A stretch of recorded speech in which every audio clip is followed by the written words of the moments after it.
Dando prosseguimento ao curso de exame neurológico, esta é a aula número 3. Reflexos de nervos cranianos, na parte número 1. O curso de propedêutica neurológica é destinado aos alunos do segundo ano do curso médico da Universidade Metropolitana de Santos, a Unimes, e é ministrado no Centro de Estudos da Santa Casa da Misericórdia de Santos. Vamos conversar inicialmente sobre o reflexo fotomotor pupilar, que é um reflexo de adaptação à luz, e é um reflexo muito importante na propedêutica geral. Se a pessoa estiver num ambiente escuro, as duas pupilas elas ficam midriáticas, ou seja, elas ficam dilatadas. Não é? Se nós iluminarmos o olho direito ou o olho esquerdo, qualquer um dos dois olhos, ou se iluminarmos os dois olhos simultaneamente, aí as duas pupilas se contraem. Né? Iluminando, por exemplo, nesse exemplo aqui, o olho direito só, as duas se contraem. Né? Uma se contrai, a pupila direita se contrai por uma estimulação direta e a esquerda ela contrai também, e isso se chama um reflexo de consensual. Esse reflexo pupilar de adaptação à luz, ou reflexo fotomotor, é chamado de adaptação porque a adaptação à iluminação do ambiente. Tá? Se um dos olhos, então, for exposto à luz, as pupilas dos dois olhos se contraem. Então ocorre o que se chama de miose. A parte aferente ou sensorial desse reflexo é mediada pelo segundo nervo craniano, que é o nervo óptico. E a parte eferente, que é a parte motora, é mediada pelo terceiro nervo craniano, motor ocular comum. E dentro desse terceiro nervo craniano são aquelas fibras parasimpáticas que são originárias dos núcleos de Edinger-Westphal. Esses núcleos de Edinger-Westphal são núcleos parasimpáticos que fazem parte do complexo nuclear do terceiro nervo craniano, do nervo motor ocular comum. E esse complexo nuclear fica localizado no mesencéfalo, na parte rostral do mesencéfalo. Para cada um dos vários músculos que são inervados pelo terceiro nervo craniano, são vários, para cada músculo existe um pequeno núcleo.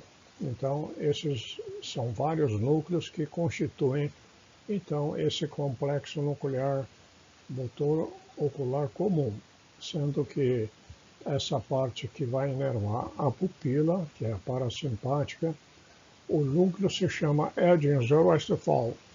Existem dois, um direito e um esquerdo, e ambos eles são estimulados por essas fibras que vêm lá dos olhos, nas fibras sensoriais.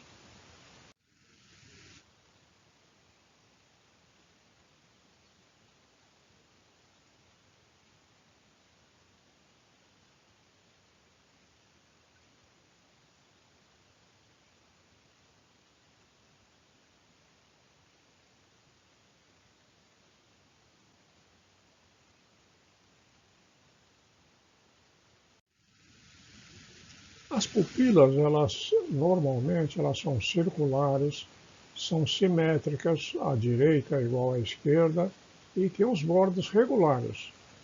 Uma discreta assimetria até 0,5 milímetros pode ocorrer normalmente. Agora, se as assimetrias fossem maiores, aí é preciso fazer uma investigação para se ver qual é o motivo dessa assimetria. Os músculos que fazem a pupila contrair ou dilatar são inervados pelo sistema nervoso autônomo, o simpático e o parasimpático. O músculo constritor da pupila tem fibras circulares, são inervadas pelo sistema parasimpático e são mediadas pelo nervo motor ocular comum, que é o terceiro nervo craniano, cujo núcleo de Edinger-Westphal fica situado no mesencéfalo, juntamente com os demais núcleos. Cada músculo, inervado pelo terceiro nervo craniano, tem um pequeno núcleo que é responsável, né? E a contração, a contração dessas fibras circulares, então causa a miose, que é a pupila pequena. Essa denominação, miose, midríase, vocês têm que decorar, porque é muito usado. As fibras do músculo dilatador da pupila são inervadas pelo sistema simpático, que também faz parte do sistema nervoso autônomo, ou seja, independe da vontade da pessoa. Essas fibras do músculo dilatador da pupila, elas são radiadas, ou seja, elas são dispostas como os raios de uma roda. A origem dessas fibras fica na periferia da íris. A íris é aquela parte colorida do olho, pode ser escura, pode ser clara, pode ser verde, azul, pode ser cinza, marrom, castanha, etc. Agora, a inserção que é móvel, a inserção dessas fibras que é móvel, fica na periferia da pupila. Então, quando esse músculo se contrai, o que acontece? A pupila se abre, ela se dilata, mas isso se chama midríase.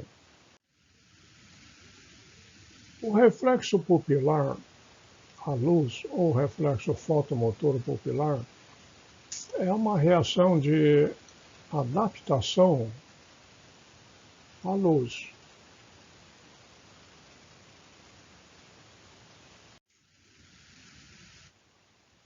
A lesão do terceiro nervo craniano provoca paralisia do músculo constritor da pupila, o que leva à dilatação pupilar. Se chama midríase devido à prevalência, no caso de lesão do músculo constritor, prevalece o tono, né, simpático, que é dilatador da pupila. E ocorre também uma perda ipsilateral, ou seja, do mesmo lado do reflexo fotomotor. Além da midríase, a lesão do terceiro nervo craniano provoca perda dos movimentos de adução devido à paralisia do músculo reto medial e também provoca ptose palpebral devido à paralisia do músculo elevador da pálpebra e paralisia também de outros músculos.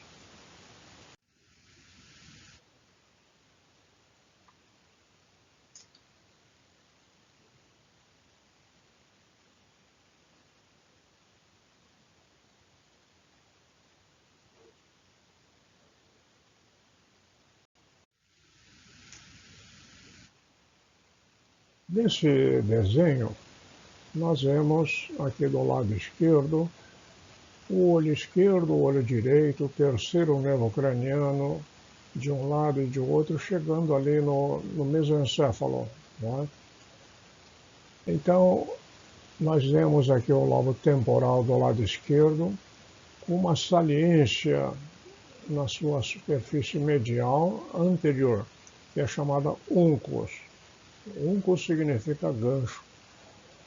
E nós vemos dentro do parênquima do lobo temporal uma lesão expansiva, pode ser um tumor, pode ser um AVC hemorrágico, um AVC isquêmico com edema, enfim, uma lesão expansiva, não é? Levando a parte medial do lobo temporal, particularmente do uncus, levando ele a se deslocar medialmente e comprimir o terceiro nervo craniano do mesmo lado, ou seja, do lado esquerdo. Isso leva a uma lesão oculomotora esquerda. Na imagem do lado direito, nós vemos uma lesão fora do cérebro, ou seja, um hematoma subdural, hematoma extradural, crescendo e empurrando o hemisfério cerebral no sentido oposto. E aqui também nós vemos então essa parte saliente, que é o uncus, né, comprimindo o terceiro nervo craniano do lado esquerdo. Então, nesses dois exemplos, o paciente ele desenvolve uma midríase devido a uma lesão do terceiro nervo craniano do lado esquerdo.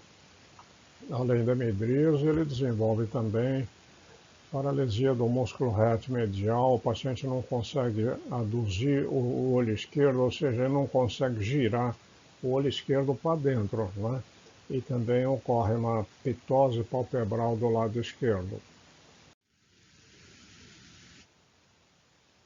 A pupila e o reflexo fotomotor são sempre avaliados com lesões intracranianas. As pupilas são rigorosamente vigiadas quando há possibilidade de desenvolvimento de uma lesão expansiva intracraniana, seja um hematoma extradural, subdural ou uma lesão intraparenquimatosa. O desenho. Bom, agora aqui, existe um outro tipo de reflexo pupilar chamado reflexo de acomodação. E a acomodação à distância. As pupilas contraem quando se olha para um ponto próximo, né? E que é devido ao fato do objeto ficar próximo e evitar distorção de imagens pelos raios que partem da periferia. E não há como você usar esse reflexo, testar esse reflexo em pacientes comatosos, né?